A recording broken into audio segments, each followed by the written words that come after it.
What's going on, everybody? This is Fired Up Off-Road. It's September 13th, 2020. I'm riding my 2009 Honda Rebel 250, and I just wanted to make a video and talk to you guys about it, and some things I like, some things I don't like, and just an overall impression. Starting off, I paid $1,700 for this bike. It had about 600 miles. I bought it in Raleigh, North Carolina from a private party. So I bought it for $1,700, which was nice because I bought it, you know, private sale, not through a dealer, so I didn't have to pay any dealer taxes, which was pretty nice. So depending on your state, you may or may not have to pay taxes on a private sale, but I didn't.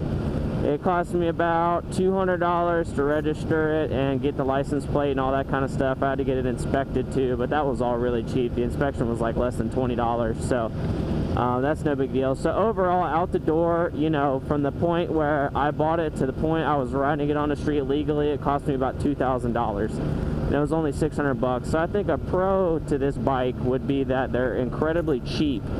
You know, you can get like a Chinese motorcycle off Amazon or something for $1,500. You got to put it together, and it's not going to be worth anything going on the resale. At least with this, you know, this is I don't even have 1,000 miles on this bike, and it's a Honda. I could sell this no matter what and probably get my money back for it. So that's just something to think about.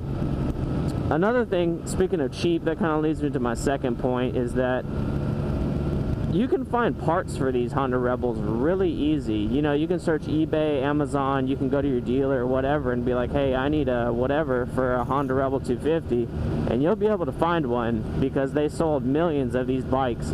They started making them in the mid-80s, and this one's a 2009, and the way that I saw it, they only keep making them because they keep selling them. So I figure, well, it's probably a decent bike, and Honda's been making motorcycles and engines and stuff for I don't even know how long, at least half a century. So that's just something to think about. Everybody knows that Hondas are great, no matter what it is. It's kind of like it's funny, it's like a Toyota. You know, if you buy a Toyota and you talk to somebody that doesn't even know that a car has an engine, and you say, oh yeah, I bought a Toyota, they're going to be like, oh yeah, that must be a nice car. Toyotas are nice cars. So you know what I mean? Honda's kind of that same way, especially with motorcycles. So that kind of leads me to my third point, is that speaking of just cheap, the insurance is incredibly cheap. It's $10 a month for me. I got Geico. And then gas is, you basically don't pay for gas anymore if you ride a motorcycle in general. But this, I think the EPA rates it at somewhere around 70 miles a gallon, which from my experience sounds about right. 70 miles a gallon, people, that's pretty freaking good. I pay like maybe $5 a week to ride this thing around as much as I ride it around. We've got another motorcyclist. But yeah. So the fourth thing, kind of segueing off that, the whole price thing away from that, is this bike in general is easy to ride. You know, it's a 250, yes, okay, but the seat height is so low and it's so light that it's just really easy and simple to ride, and overall just a pleasant experience. But that leads me to kind of the negatives here, and the negatives are being such a small frame motorcycle. Even me, I'm 5'10", and it feels like my knees are in the handlebars. It's a small motorcycle. I think that if you're above 5'10", you might want to get something a little bit bigger, because I'm 5'10", 200 pounds, and the weight is not really an issue. I can go 60 miles an hour, 55, 60 miles an hour uphill with a headwind, and I'm not going to have really a problem with power. But it's just a matter of size. I'm an 11.5 boot size, and shifting this thing with boots on is kind of difficult. And that's the way with any bike, sure, but this bike especially is just kind of small. So if you're a bigger rider, you might want to look at something else. Another thing to think about here is, in my opinion, when you're buying a cruiser bike, and I would classify this bike as a cruiser, not really a sportster, definitely not a sport bike, but you know, a cruiser, I would think, intuitively speaking, that when you buy a cruiser, you want it to be really comfortable. You want the ride to be amazing, and you want it to just be a very, very, you know, comfortable experience in general. And I'm gonna go ahead and tell you all, this ain't really that. For one, this seat, in my opinion, is not comfortable. I hate to say it, but this seat sucks. I would say spending more than an hour on this seat, you're gonna be in pain. And I genuinely, I can, you know, it might be because I'm a little bit heavier, I'm 200 pounds, but still, you know, your butt goes numb pretty quickly on this thing. And the ride, you know, the suspension is not really that good either. It's fine, you know, like going down a road like this where there's hardly any bumps, but like anything is gonna ride good if there's no bumps. But you get on a harder track or you get on like a highway and it's a little rough. So that's just something to think about. And geez, another con about this bike, I'm trying to think, I made a video before this, but my GoPro turned off. Trying to think, a con to it, I guess, is the power, right? Here's the thing, I went into buying a motorcycle. I've had two. I had a Suzuki GS 425, which was a 79. That bike was a piece of crap. It didn't run worth jack. It's probably my fault and the aftermarket exhaust, but either way, I didn't put that on. But either way, that thing ran like crap, and I was like, well, I don't want to buy a motorcycle just to have it broken or not be able to run right, so I wanted something that ran good. And I do not care one thing about going fast on a motorcycle. I don't care. My only criteria with the motorcycle was I wanted it to be great on gas, I wanted it to be cheap, I wanted it to be really simple and easy to work on. This has one carburetor, which is a big selling point to me. Go on that in a minute. And I didn't care about going fast whatsoever. I just wanted to be able to keep up with traffic and cruise on the interstate every now and again. I could have gotten a moped. The thing about a moped is you're a menace to society on a moped. Everybody hates you when you're on a moped, unfortunately, because in my city, if you're going 5 under the speed limit, or even if you're going the speed limit, you're going to get run over.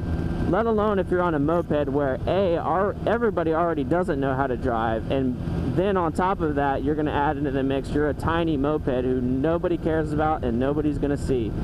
So yeah, do you have to get a motorcycle license to ride a regular motorcycle? Yes, but it's worth it in the end game to have a motorcycle license, and on top of that, you're not going to get killed like you would on a moped, at least in my opinion. You got to be able to keep up with traffic, at least.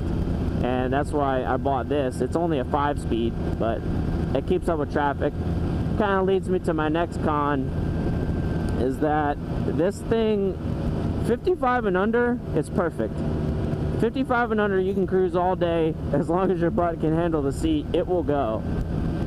Above 55, it's not necessarily the power where it struggles, because I can be going, you know, 65 on the highway on quarter throttle, and it's not really, you know, there's not that much load on the engine. The only thing is it's only got a 5-speed transmission, so it's zinging on the highway. It's kind of screaming, and that's a little bit, that doesn't really inspire confidence, in my opinion.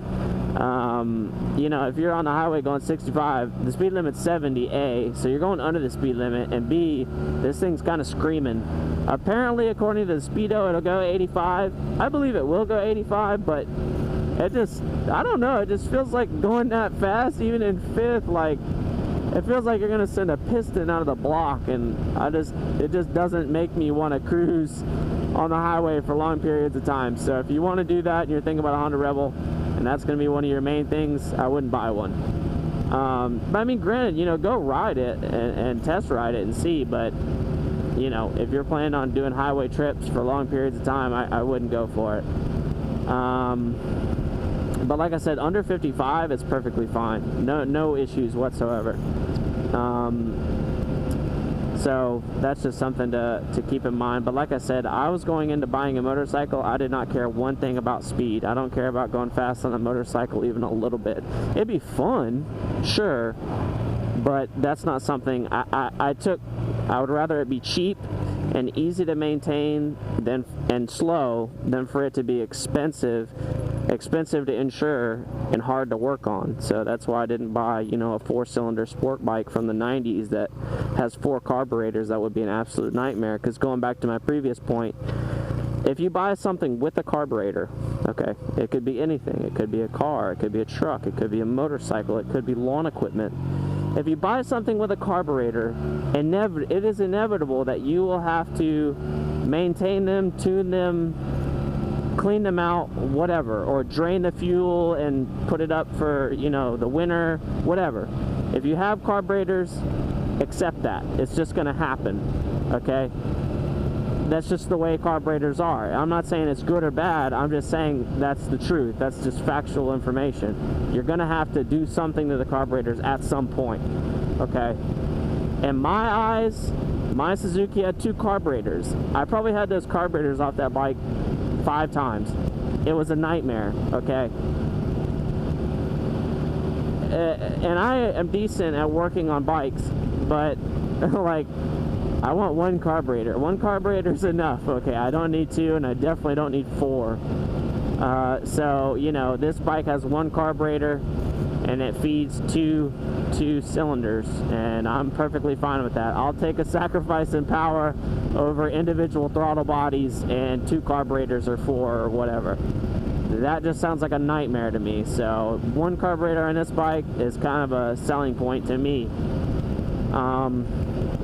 And just another thing to think about buying a motorcycle in general, personally, I wouldn't buy one with an aftermarket exhaust, especially if it's carbureted, because 9 times out of 10 it's not going to be jetted correctly for that exhaust, and it's not going to run right. That's just my experience. So this had the factory exhaust, which was a selling point to me as well. And that kind of leads me to my next point. The pro, in my personal opinion, is it looks really good.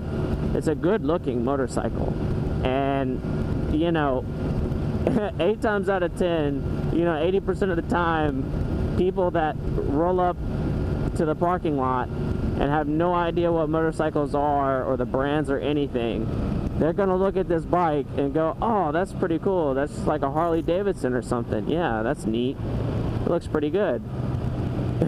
So I don't really, you know, but obviously anybody that knows what motorcycles are is gonna be like, oh, that's, you know, a Honda Rebel 250, you know, it's definitely not a Harley Davidson. But for the mass majority of people, they're just going to be like, oh, that's a cool bike, is it a Harley or something? You know what I mean? Not that that matters, you shouldn't try to appease other people, but I'm just saying, in my personal opinion, the bike looks pretty good. And I like the big dual chrome exhaust coming out the back. That's just me. I think the black and the chrome really looks good. And I'm kind of more of a sport bike person from the 90s. You know, I like those bikes and the way that they look and just the retro look in general. Speaking of retro, we got like a Chevy or something. Anyways, or a Ford, I don't know. But, yeah, like old retro bikes look really cool, especially the sport bikes. They're just so interesting looking. But, you know, the cruisers, the Harleys and stuff, I don't know, they just don't really do much for me. I don't really think they look that good. I don't know, that's just me. The Indians look pretty good, you know, like with the big leather tassels and the old man vibe. I don't know why, I'm weird. But anyways, I really wasn't looking to buy a cruiser, but I saw this bike and it was so cheap and I needed, you know, a motorcycle. And I was like, well, it's so cheap, just let's go for it, why not? So I got it and I've been very happy, really happy. And yeah, I miss this COVID nightmare that we're in right now. Everything's going good. And gotta get on something, geez Louise, or like cooped up and everything, gotta get on a motorcycle or a four-wheeler or a truck or something, man, something. Ride around and just blow a load off, you know what I mean? But anyways, y'all, nice talking to you. I wanted to get this video out, and hope you all are having a great day. And I hope you enjoy this video. I've got other stuff. I've got four-wheelers, I've got trucks, I've got, you know, Tacoma videos if you like Toyotas. I've got that kind of thing. So yeah, just check it out, and I'll see you all next time. Peace.